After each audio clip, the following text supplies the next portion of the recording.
2 de febrero de 2026, soy Valentina Torres Sánchez y continuamos en Directo América. Revisamos los hechos que son noticia a esta hora. Israel indicó que el paso de Rafah entre Gaza y Egipto está abierto al cruce de personas tanto para entrar como para salir del enclave palestino. Una reapertura limitada en medio de nuevos ataques del ejército israelí que mataron el lunes al menos 4 palestinos. Tenemos reporte. Costa Rica eligió el continuismo y la mano dura contra el narcotráfico. La derechista Laura Fernández del oficialismo es la nueva presidenta electa del país. Arrasó con más del 48% en los comicios y aseguró que es una demócrata convencida y de que defenderá la libertad. También aprovechó para cargar contra la prensa. El puertorriqueño Bad Bunny se convirtió en el primer artista en conseguir mejor álbum con una producción en español en los premios Grammy. La ceremonia en Los Ángeles estuvo marcada por una contundente condena a la Agencia de Inmigración y Control de Aduanas ICE. Un nuevo triunfo para la derecha conservadora en América Latina. Con nuestro invitado del día analizaremos los resultados de esas elecciones de Costa Rica y la contundente victoria de Laura Fernández en primera vuelta. Su partido, Pueblo Soberano, obtuvo el 39% en las legislativas. ¿Cómo explicar este resultado? Lo vemos después del noticiero.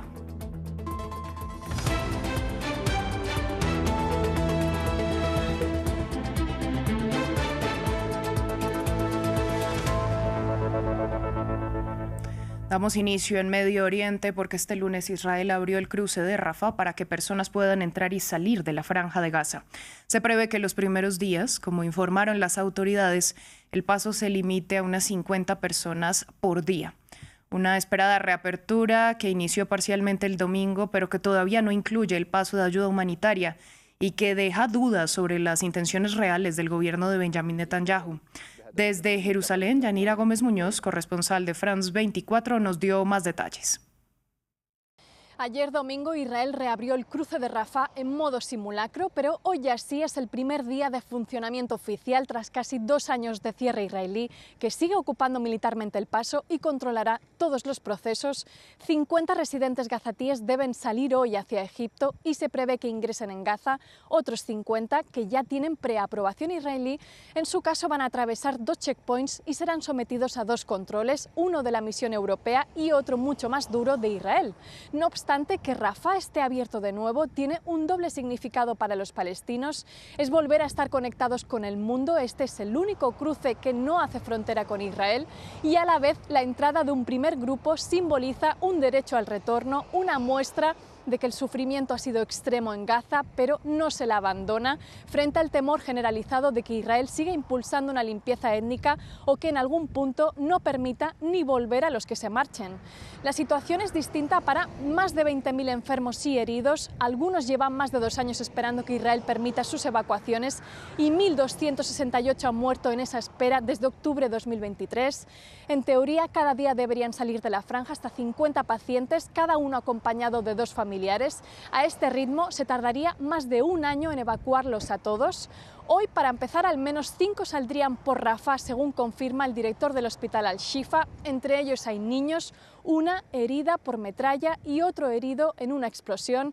En paralelo, otros más serán evacuados por el cruce israelí de Kerem Shalom y algunos han empezado a recibir llamadas telefónicas de la Organización Mundial de la Salud que les está avisando para que se preparen. Esa reapertura del paso de Rafah se da tras un fin de semana con decenas de víctimas gazatíes por ataques de Israel. Y este lunes al menos 4 personas perdieron la vida, incluido un niño de 3 años, en ataques separados en el norte y el sur del enclave palestino. El ejército israelí no se pronunció sobre los hechos. Continuamos en Irán porque el presidente iraní Masoud Pezeshkian pidió la reapertura de negociaciones con Estados Unidos sobre el programa nuclear de la República Islámica, según indicó este lunes la agencia de noticias iraní Fars. Esto después de que Donald Trump indicara el domingo que espera lograr un acuerdo con Irán. Por su parte, las autoridades de Teherán convocaron a los embajadores europeos luego de que la Unión Europea incluyera a la Guardia Revolucionaria en su lista de grupos considerados terroristas. Ampliamos a continuación. En medio de las crecientes tensiones entre Estados Unidos e Irán, incluyendo amenazas de ataques y represalias, el presidente de Estados Unidos, Donald Trump, se mostró optimista el domingo con que se pueda llegar a un acuerdo sobre el programa nuclear de la República Islámica. Estamos muy cerca, un par de días y con suerte haremos un trato. Si no hacemos un trato, entonces descubriremos si él tenía razón o no. Una respuesta al líder supremo iraní, quien el domingo advirtió de un posible conflicto a gran escala en caso de ataque de Estados Unidos.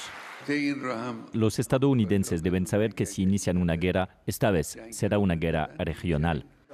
Tras la represión del gobierno de los ayatolás contra el movimiento ciudadano, Trump desplegó una flotilla naval dentro del alcance de Irán, liderada por el portaaviones USS Abraham Lincoln, y Europa designó a la Guardia Revolucionaria de Irán como una organización terrorista debido a su papel en la violenta represión de las protestas. Teherán, por su parte, acusó a los ejércitos europeos de terrorismo. Este movimiento de la Unión Europea no fue solo un insulto para el pueblo iraní, sino que también surgió de un error estratégico por parte de la Unión Europea.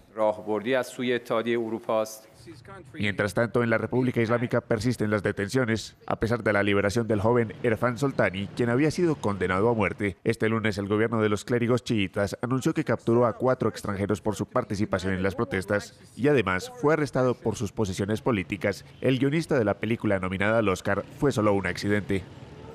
Hablamos ahora de la guerra en Ucrania. El gobierno de Rusia confirmó este lunes que sí se celebrará una nueva ronda de conversaciones a 3 bandas con Ucrania y Estados Unidos entre miércoles y jueves, buscando salidas negociadas a la guerra rusa en territorio ucraniano.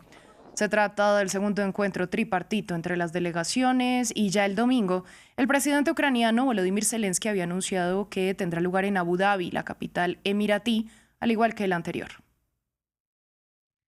Vamos a América Latina con la victoria de la derecha en Costa Rica. Laura Fernández, la candidata del oficialismo, ganó las elecciones presidenciales sumando el 48,3% de los votos, lo que le permite convertirse en la segunda mujer presidenta del país centroamericano, sin necesidad de que se organice una segunda vuelta. William Gasso tiene el informe. Señoras y señores, tenemos presidente.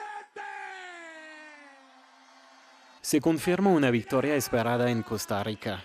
La favorita Laura Fernández ganó las elecciones presidenciales con más del 48% de los votos, según resultados preliminares. Un resultado abrumador que le permite convertirse en la segunda mujer presidenta del país centroamericano sin pasar por la segunda vuelta. La candidata del derechista Partido Pueblo Soberano celebró la victoria. Este es un momento histórico y sobre todo es un momento de gloria para nuestra democracia, para nuestra amada Costa Rica. El pueblo habló.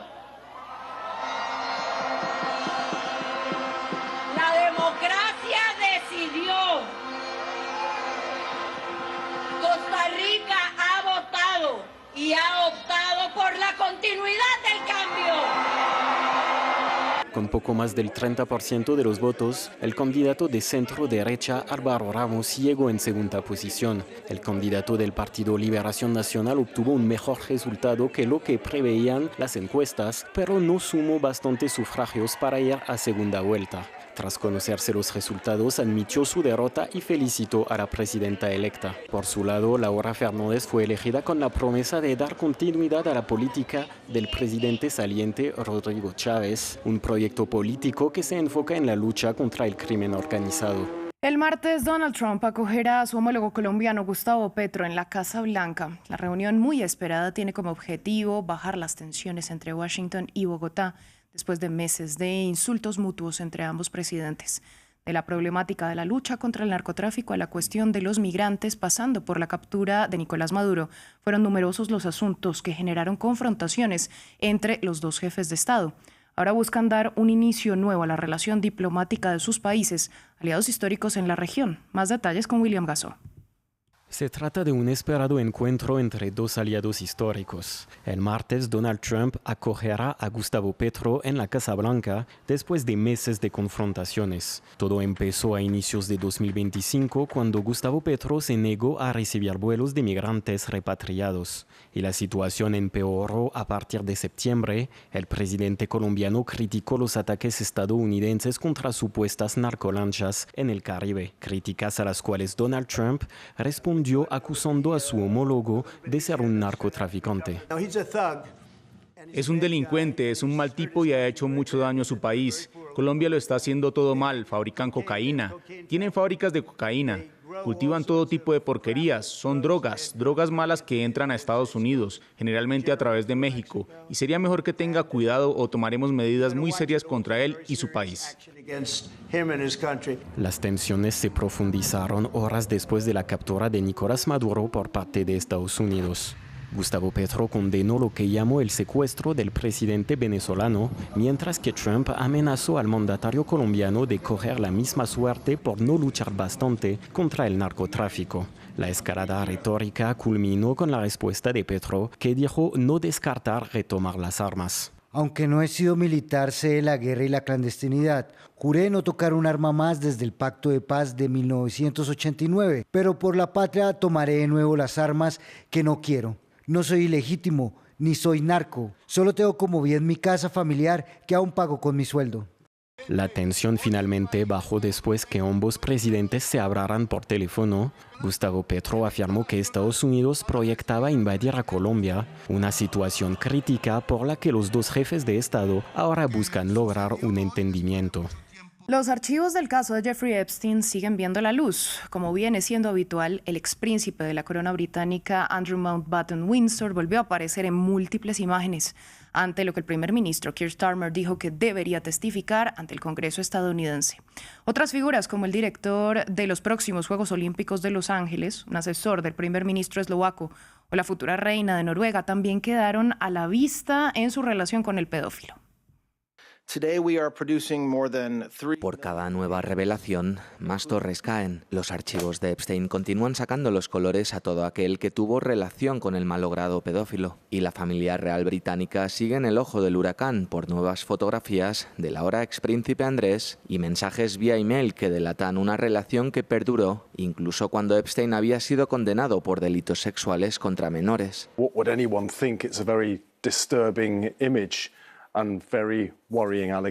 ¿Qué pensaría alguien? Es una imagen muy perturbadora y unas acusaciones muy preocupantes. Y como dijo el primer ministro, todos nuestros pensamientos deben estar con las mujeres víctimas de lo que Epstein y sus cómplices estaban haciendo. Y la manera de ayudar a esas víctimas es que cualquiera que tenga alguna idea o información sobre lo sucedido se presente y testifique. Necesitamos arrojar luz sobre lo que sucedió.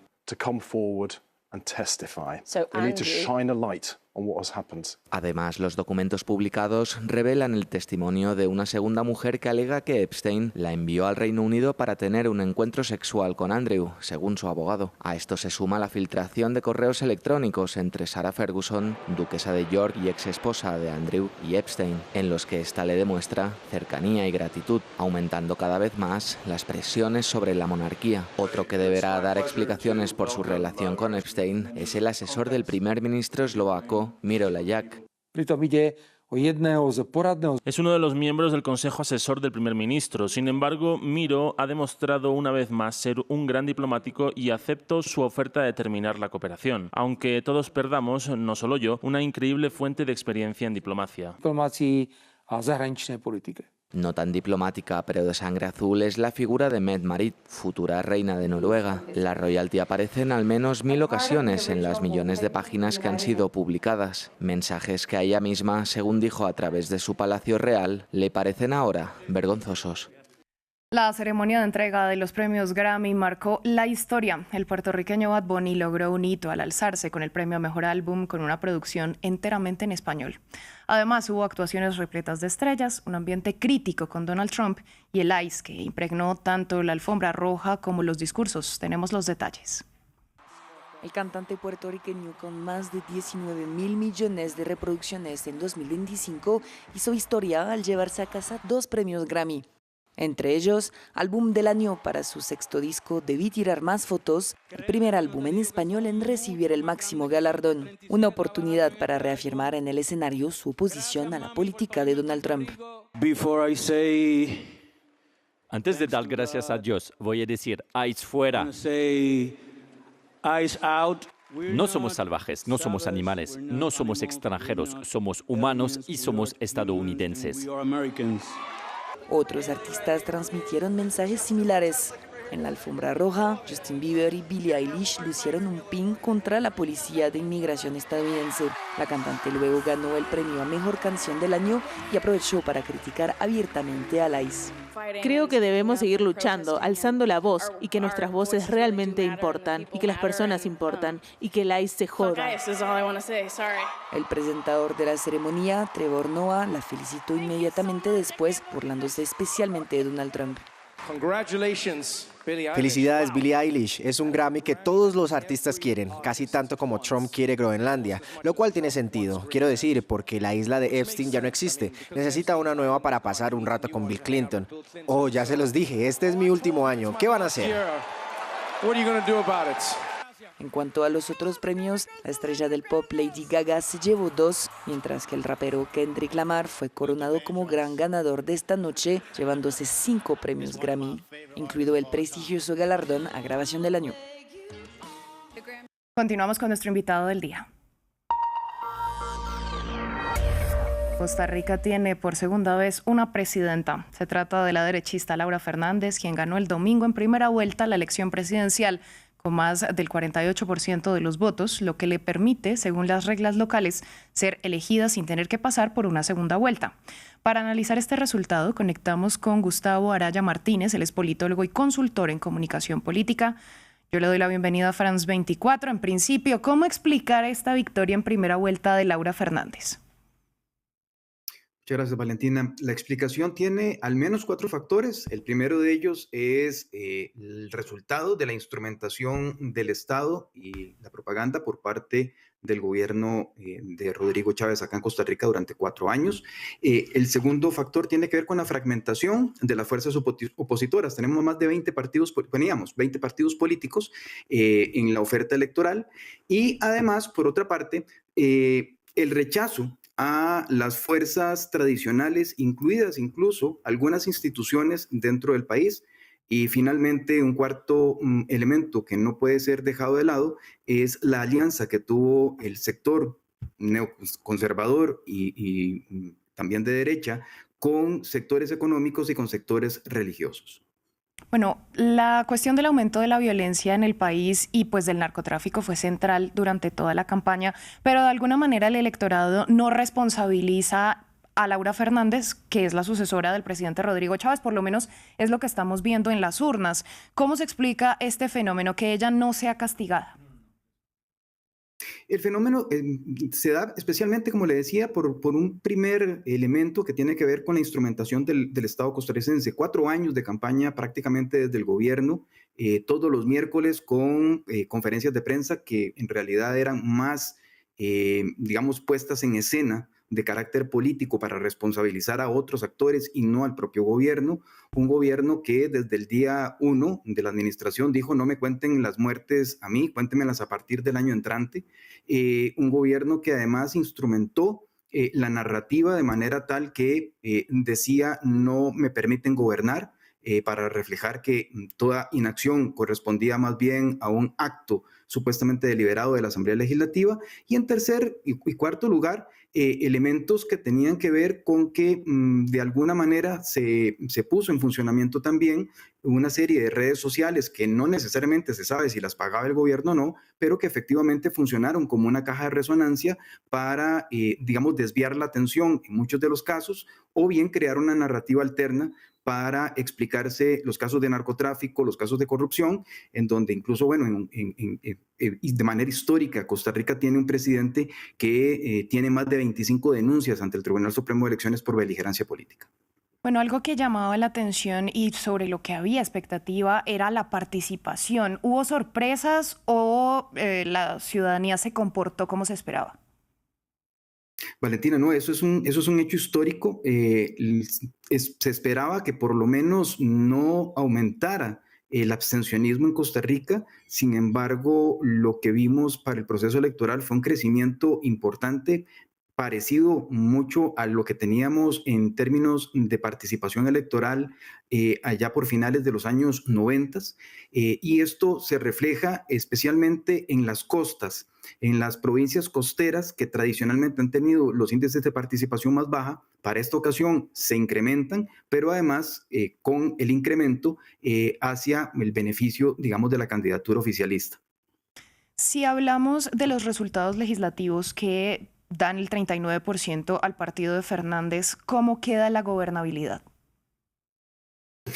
De momento, por el sistema electoral costarricense y la asignación de plazas para obtener un escaño de los 57 posibles, todavía, digamos, eso está por verse, pero pareciese de momento que hay una suerte de balance entre lo que se le dio o se le otorga a este conservadurismo de derecha en la Asamblea Legislativa versus el progresismo o el centro izquierda.